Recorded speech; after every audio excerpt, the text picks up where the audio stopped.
Do we actually smell a possible by-election? Okay, the problem with sometimes what is reported in mainstream media is that it could be sensationalized, number one. Number two, the readers are reading too much into what the news means.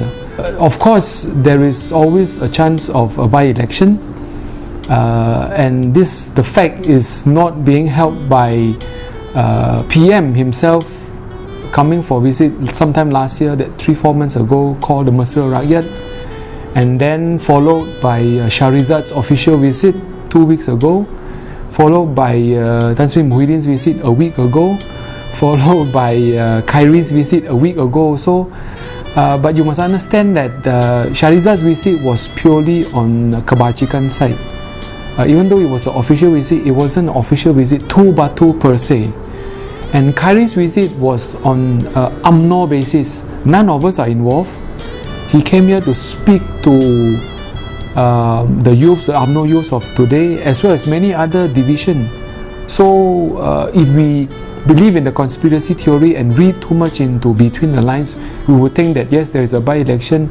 But I, for one, would say let's give it some thought, because things are not as surface as it is now. In preparing for possible by-election within Batu, so BN is going all out. What about Karakan itself? Does it have any action plan? Since 2008, since the 9th of March, the next day after the election, we have always been ready. If not, I wouldn't have kept my office here, with the 4 staff force. This is to get us ready, as well as to let us keep in touch with the local happenings as well, for Batu is concerned. I am also very thankful to the party. For the past 4 months, they have appointed me into DBKL Advisory Board. That is to allow me to also keep in touch with what are the local happenings, as well as giving me a platform to help some of our voters in Batu constituency. Will Gerakan contest for this possible by-election? Gerakan or its predecessor have always stood in Kepung, because this whole constituency started as one constituency called Kepung. Then of course in 1986 the Kepung was split into 2, Kepung and Batu, and subsequently also in 95 it was split again into Kepung, Batu and Segambut.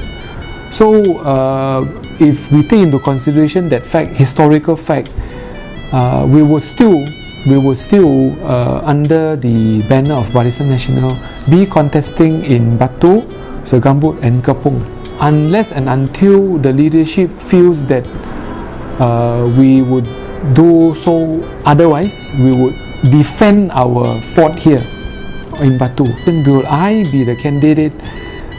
This I would have to leave it to our party leadership, because I am not part of the decision process to decide whether I am the candidate or not.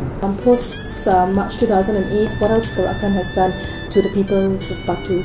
The biggest activity that we've done for the past 2 years is this.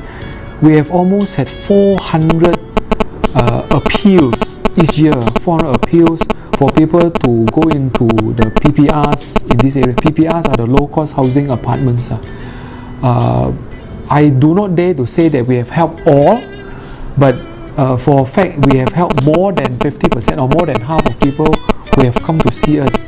And a majority of the people who are being replaced or relocated in this area are now relocated in an area called PPR Batu Muda. To a larger extent, I would say this is part of the strength that our Pusat Perkhidmatan BN has been here for. Because of our close relationship to DBKL, whenever there is any appeal to relocate these kind of people, especially the rumah setinggans, we are given first priority. Schools have been asking us for help to renovate their premises. Well, I'm sad to say that the rules is that in the past, when we won as an MP, we were able to go into the school to help them. But in a constituency that has lost, we are not able to help schools. So the schools would need to write directly to the Ministry of Education to get any form of financial aid that they need. But again, as far as we are concerned, any help or anything that the school needs, they can always ask us. What are the other major problems faced by the constituents of Batu? Some of the issues from 22 years ago until today, which hasn't been solved yet, includes the Indian crematorium. We have been talking, we have been promising them, but until today, that issue still hasn't been solved. And it's always been a hammer hanging over our head whenever we approach a general election. Because the Indian community will say, look, we have given you a chance of 22 years. You still cannot help us to permanently build a crematorium in Sentul. We told them that land that you're occupying now doesn't belong to you. It belongs to the DPKL. So if you want, there are many ways of working. First of all, you must approach DPKL. There's no point holding banners and shouting and demonstrating and keep saying the government is not helping you. Because for a fact that if the people who are calling for the crematorium are not solidarity in themselves, they cannot get things done. And one of Tan Chua's manifesto in 2008 was that once he is voted as an MP, he will help the Indian community get their crematorium. I can see that 2 years down the road, and maybe another 2 years, he will still not be able to get the crematorium done. In your opinion, what do you think are the expectations of the people of Batu towards their elected representative? In the past, people have been very tolerant about their needs, about their wishes. But come 2008, the metaphor of a tsunami is aptly used. Why I say that? It is not only a tsunami of Barisan Nasional losing seats, but it's also a tsunami of people beginning to be aware of their rights. People are more direct and aggressive in asking for what is due to them. If there is a by-election, what are the chances for BN to win the by-election? It is an uphill task. What has happened for the past year or so does not put us in good footing. Us means Gerakan and as well as Barisan Nasional.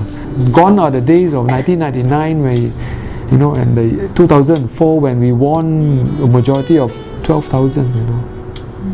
So if it is for us to win, I would say if you add the majority of 12,000 plus the 9,000 that we have lost, we need to swing 20,000 votes for us to win by Batu. And 20,000 votes, mind you, is 1/3 of the voting in Batu. Of course, Batu has 71,000 voters. 20,000 is 1/3. It is not easy as a lot of us think.